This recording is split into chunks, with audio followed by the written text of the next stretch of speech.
আসসালামু আলাইকুম বন্ধুরা, কেমন আছেন?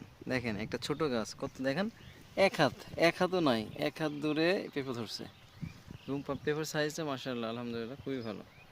দেখেন এরকম যদি ফলন আল্লাহ রহমতে দেয় তো খুবই ভালো।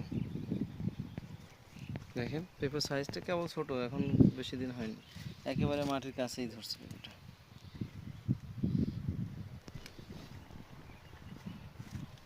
আলহামদুলিল্লাহ, এরকম গাছ যদি থাকে, রোগবালাই কম হয়, তাহলে আলহামদুলিল্লাহ খুবই ভালো।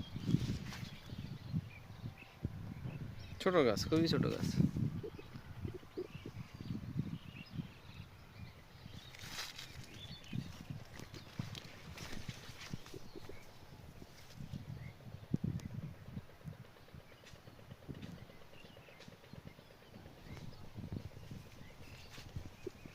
মার্শাল্লাহ, একটা সাইজও মার্শাল্লাহ খুবই ভালো।